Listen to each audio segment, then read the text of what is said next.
Okay, hello guys, we're back with another video. I don't have the green screen today because we are doing a long reaction in the green screen. Blocks the airflow and it makes it pretty hot in here.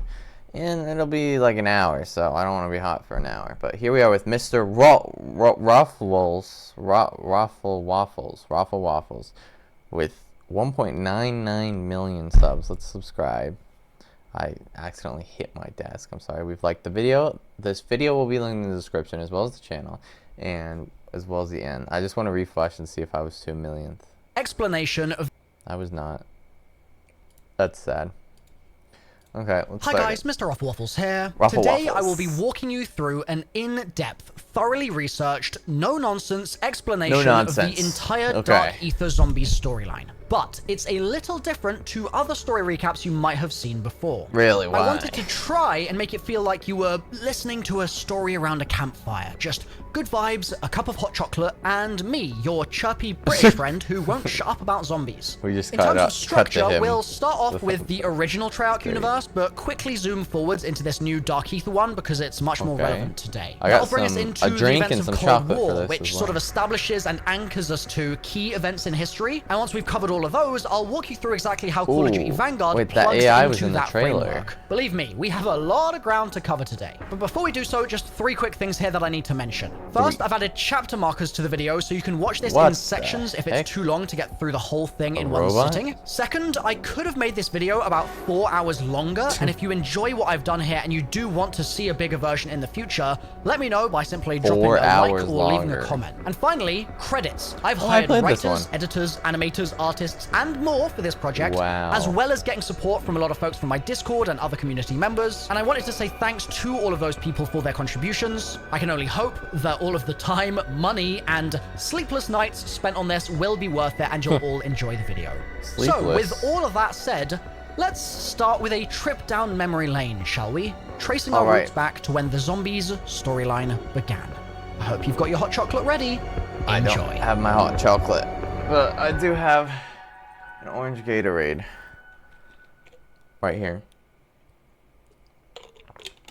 It began long ago. Long ago. On the battlefields of the Great War. The world was trapped in a never-ending conflict, and the people of Earth were doomed.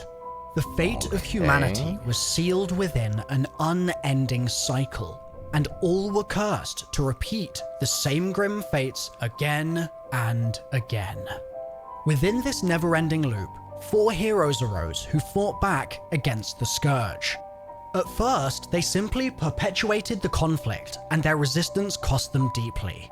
But after countless failed attempts, against all odds, they prevailed. Why is he plugged in? The cycle was broken. Their final actions secured a better tomorrow, safe from the darkness and corruption that had festered in the world for so long. But, tragically, only 2 children were given the opportunity to see it. These children, Samantha Maxis and Eddie Richtofen, left their past universe behind and walked together, hand in hand, as the monsters who had tormented them were cast down into deepest darkness, never to trouble them again. I'm already confused, but... It was March 7th, 1944, and World War II was raging on.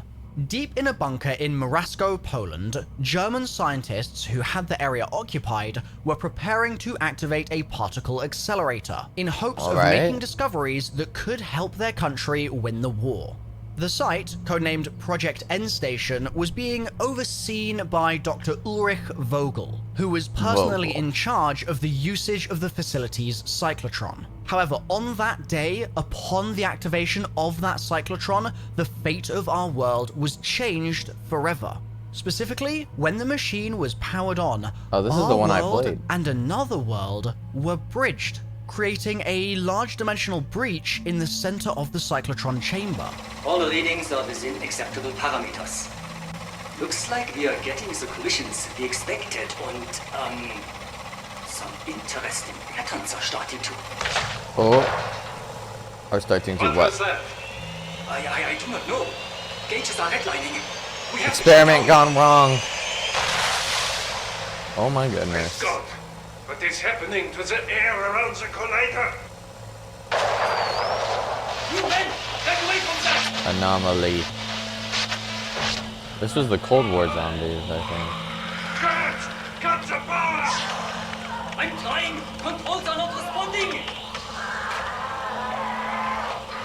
Oh, you can hear the zombies in the background. Retreat! Seal those things in the chamber! Despite their intent to cut the power and shut the collider down and seal those things in the chamber, they were too late and the dimensional breach remained open.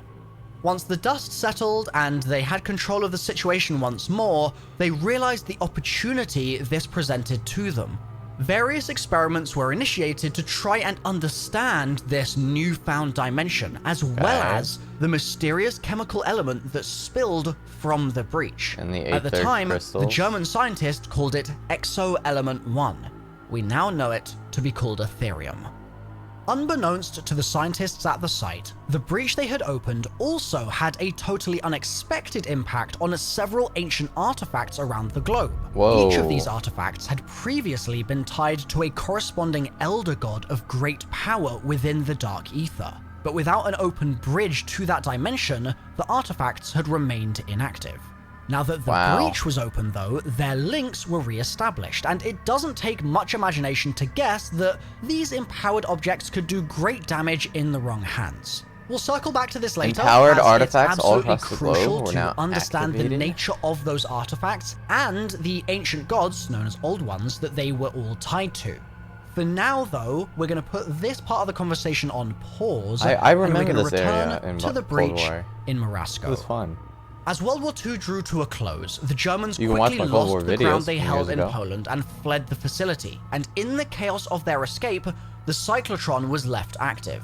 A few unlucky soldiers were left behind to fight against the hordes of undead that spilled from the breach, but eventually they too I didn't know met what that their was for a bitter second, end. but it was a As skeleton. Soviet forces took back Poland, they passed through Morasco and quickly realized they had to clean up the mess the Germans had left behind. One man was fatefully selected to shut down the collider and close the breach, and as he stepped into the Just one facility to guy? complete his mission, the Soviet army welded the door shut behind him, ensuring nothing more could escape its cursed halls. Poor guy. These secrets, however, would not remain buried. In November of 1984, dimensional breaches began to appear across the globe that shared strong similarities with the one that had been created at Morasco during the war. In response to these breaches, the CIA formed the Department of Requiem to try and better understand the situation and deal with any threat that it might pose. A director was appointed to lead the organization, having been transferred from another high-ranking position in a different branch of the CIA, and he, in turn, handpicked Gregory Weaver to assemble a strike team of field operatives. Weaver owed the CIA a favor after his escapades with Alex Mason, so he was thrilled to be given an opportunity to clear his name and show that he meant business. Not long after Requiem's formation, they received field intelligence which led them directly to that old Project End Station site in Poland. The site seemed like it may indeed be the source of all of these new dimensional breaches occurring worldwide, and this intel was sent by none other than Samantha Maxis, now much older and wiser than the child she had been a few decades prior. Weaver's strike team landed at the abandoned test facility in Morasco and began their investigations. They soon discovered that the Soviet equivalent of Requiem, called Omega Group, had recently been on site and reactivated the facility's cyclotron. With lists of names of supposed Omega volunteers scrawled on chalkboards inside the building, and many bodies strewn across those very same halls, it became clear that Omega's mission had not been without conflict and casualties. Descending underground into the bunker to restore facility power, Strike Team came across a distress signal recorded on an elaborate computer system inside. They attempted to respond, and in doing so made their first contact with an inhabitant of the Dark Aether.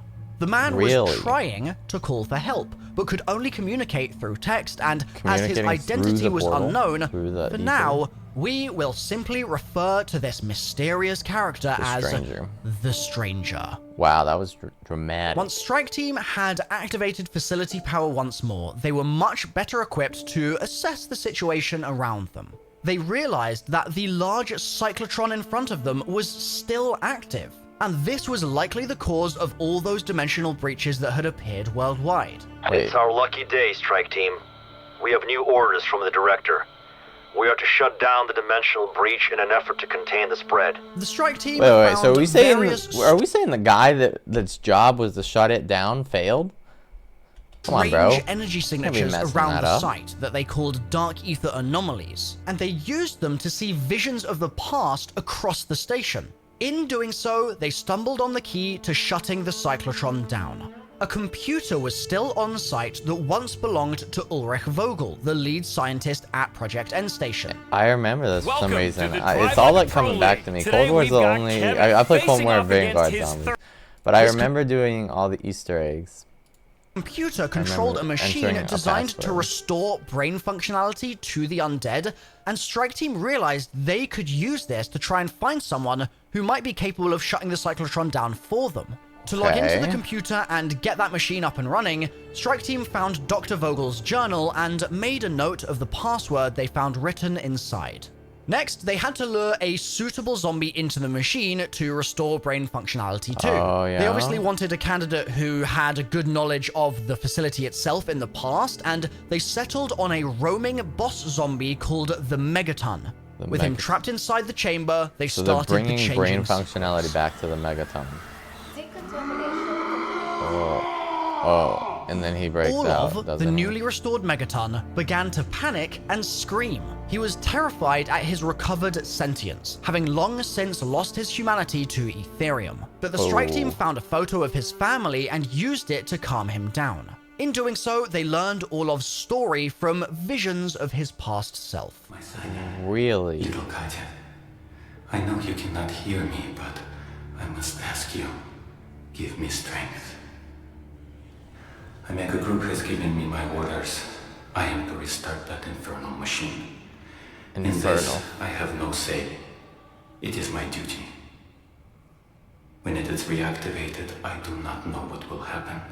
That information is considered very much above my rank, but considering the precautions the others now take, I must face the possibility that I may never see you again. Wow, poor guy. I hope this is not true. I hope that nothing will change. Well, you do die, bud, unfortunately. But I fear I am opening a box that cannot be closed. I will see you both again. Orlov was one of the men that Omega Group had forced to volunteer to reactivate the cyclotron at Project End Station. These men went in fully aware that turning on the machinery would cause their death, but they followed their orders regardless. And just before he did so, Orlov spent his final moments thinking of his family. Oh no, we're just making it even more sad. Faces are familiar to me. I knew them once. Years past. They were my senior, my family. I came here to this cursed land to do a job. Omega. They had me, yet they made me turn on this machine of the damned. It caused horrible things. I caused horrible things. Omega Group. I don't remember this. You are here to stop them. I will help you.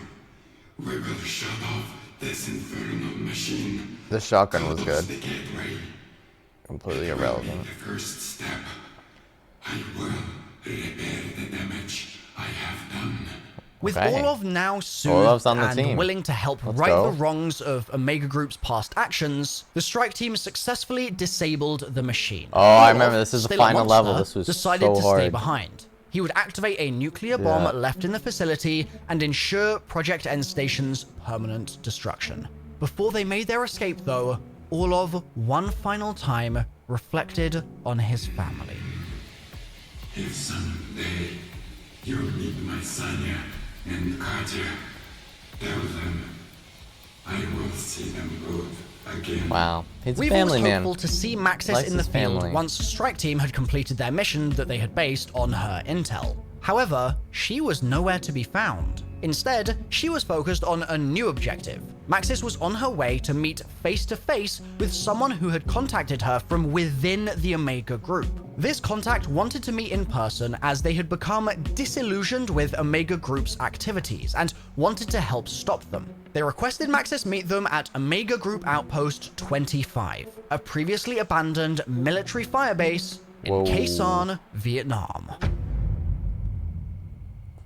Maxis traveled to meet the Omega contact, whose name was Sergei Ravanov. Ravanov was an elite soldier before he joined Omega Group. However, he quickly became horrified after seeing their horrible experiments in action, and his loyalty finally broke when he was forced to cover up deaths at the hand of his Omega Group superior, Alexandra Valentina. As a result, he had reached out to Maxis about the situation, and there she now was, making her way towards the outpost. Just before Maxis entered the outpost, she made a call to Weaver, informing him that she was okay and that even though she broke his orders to enter CIA protection after Strike Team finished their work in Morasco, he needed not worry about her. After all, she was capable of protecting herself. Okay. Still angry, Weaver? I'm rarely angry, Sam. You should know that. No, I know that you're just very good at hiding it. I have news. Tell me what's going on, and please, Sam, don't lie. That would make me angry. I have a contact with an Omega. Make me angry. He's the real deal. There's an Omega operation underway at a facility about halfway between Hue City and Khe Sanh, headed up by one of their top scientists, Dr. William Peck. You heard that name before? I know the name all too well. He may have a brilliant intellect, but he's an arrogant narcissist, cares only for stoking his own ego. Above all else, he's a fucking traitor. Whoa! I know. We're saying that word? Peck is also about to help the Soviets secure the breakthrough they need. I remember this one. It was like on an island, or like a tropical area. Okay, let's assume your intel is solid, and this is all true. You have to let Requiem take it from here. This could be our only chance to catch up with the Soviets. I'm going to meet with my contact. Sam, I don't want you to get yourself hurt. Please don't be angry, Weaver. Damn it, Sam.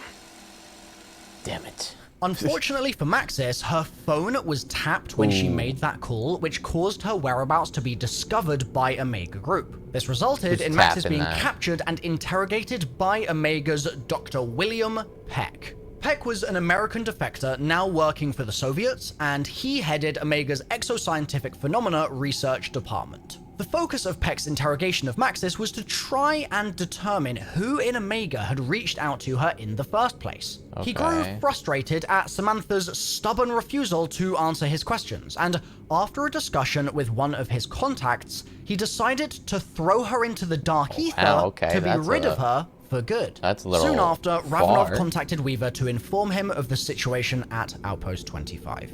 We're just gonna chuck her and do the Aether? As secure as they can be. You're wrong.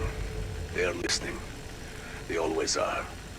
That's why Maxis is where she is now. You're the contact she told me about. Where is Samantha now? When I arrived at the meeting, they were already there. Omega. They took her. Did they hurt her? They will keep her alive.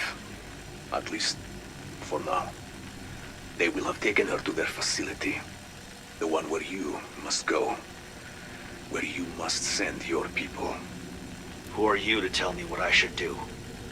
I am Sergei Ravanov. I know you need Peck's research. I know you need to close the gap. I know you know how quickly you are falling behind. Their Ethereum research is way beyond yours. Way beyond anything you could imagine. Maxis would want you to stop them weaponizing it further, even if it meant she sacrifices herself for the greater good. If you're lying to me, if you betrayed her, if any harm comes to her, I will kill you myself. In response to finding out about Maxis' capture, Weaver sent in the strike team. They met up with Ravenov in a local village which had teleporter links to the Firebase outpost. This teleporter was needed to circumvent the ethereal phase barrier which surrounded Outpost 25. Phase barriers like this, often referred to as the phase by Omega scientists, removed oxygen from an area and replaced it with Etherium. No one who had entered the phase had ever returned, so Strike Team had no other option but to teleport in instead. It was there that the team had their first run-in with Dr. Peck. He offered Requiem a deal and promised to hand Maxis back over into their custody in exchange for the restoration of the facility's power. However, true to character as a defector, Peck broke his promise and betrayed the strike team as soon as they did what he asked. Wow. He revealed that Samantha was still trapped inside the Dark Aether and that he simply wanted power restored in order to let him transmit his research work back to Omega HQ. Requiem knew they had to find a way to make him talk, and fast. Thinking on their toes, the team gathered the requisite ingredients to concoct an Omega Truth Serum. This serum was invented by Dr. Peck and used Etherium as a gas to make the subject experience vivid hallucinations of their memories. Omega had previously used this to extract memories from their soldiers who they had sent into the Dark Aether to mine Etherium, but who had subsequently lost their minds. So, Weaver and the strike team decided to use it to make Dr. Peck reveal how they could save Maxis. He's just getting gassed. Hallucinations. Memories. My memories. I see. Is that? I believe it is. The meaning of life? The meaning of life. To dance. Bro, all right, okay. Peck. You've had your fun. Now, how do we open the portal? Tell us the truth. He likes to dance. The truth is that you interrupted a lovely waltz with my Martha. But, the portal, you'll need the codes to restart the quantum mainframe. Dr. Sokolov and Brahms have them. But to locate Maxis, you'll need her dimensional tracker ID tag. Sabine has that. Oh, yeah. They're all dead. Or infected. Or infected. Head to the data center. There may be something that can help you. So if they had this truth serum the whole time, why didn't they use it on her? Instead, he just got mad and threw her into the Aether when they could have just done Peck's this, new recommendations for how to open the portal, Strike Team again stumbled on an elaborate Dark Aether computer, just like the one at Project End Station. This allowed them to continue their communication with the Stranger. Despite the mystery of his identity, they found themselves paying increasingly close attention to the experiences he shared and tales he told of life inside the Dark Aether. After securing the intel that Peck said would be necessary to bring Samantha back from that other world, Peck revealed that he had one last surprise in store for the strike team. His final instruction was almost another trick and caused the strike team to overload the power at the facility, which closed the gateway they had been trying so hard to open. Oh. Battle reigns. Boom, boom, boom. This seemingly foiled Requiem's plans to bring Sam home. Dang. It was at this point that Requiem HQ stepped in and suggested they might be able to help by repurposing one of the director's side projects made up of a satellite-guided Etherium laser which could pierce the Dark Aether and pull out specific targets. Firing this laser at Outpost 25's satellite dish gave the facility enough power to once again open a gateway. And this time, Samantha was successfully extracted. Strike Team began an exfil, only to be stopped by a powerful Dark Aether creature. Are you fucking kidding me? Whoa, another F word? Yup, I remember this. I mean, I know I keep saying that a lot, but the Strike Team successfully destroyed the creature and escaped the village with Maxis and Ravenov in tow. Ravenov, however, split from the group here, as he believed Omega were beginning to undertake operations in the Ural Mountains and thought it best that he head there too. Maxis smiled and told Weaver they had much to talk about, as Raptor 1 picked her and the strike team up for a ride back to base. Nice. Intermission. Etherium. Okay, quick check-in. Are you still with me? You're still Yes, following this? I'm Things following. are still okay? Yes. Good. Let's take a quick break here from the operations for a moment and talk about the shifting tone of the Cold War during this era. As Maxis relayed more and more information to Requiem, it became increasingly clear that Omega Group had a much better understanding of Aetherium than they did. What was effectively a brand new field of science had sprung up revolving around the element and its uses. And this quest for knowledge was fueled by the Cold War, with both global superpowers hungry for some ethereal advantage over their adversaries. Thus, this period of technological research and development would come to be known as the Aetherium Arms Race. Alright, we just switched to jazz music there. Very much in the spirit of this newfound Aetherium Arms Race. Okay, that's where we're gonna stop it today. Okay, I've stopped it. I have to go, but that is part 1. Part 2 will be longer. What is that? 33 more minutes? Part 2, subscribe so you can see part 2. And this is very interesting. It's a little confusing, but it's also not. But thank you guys so much for watching. Check out this channel, Mr. Raffle Waffles. But thank you guys for watching. Have a good rest of your day. Goodbye.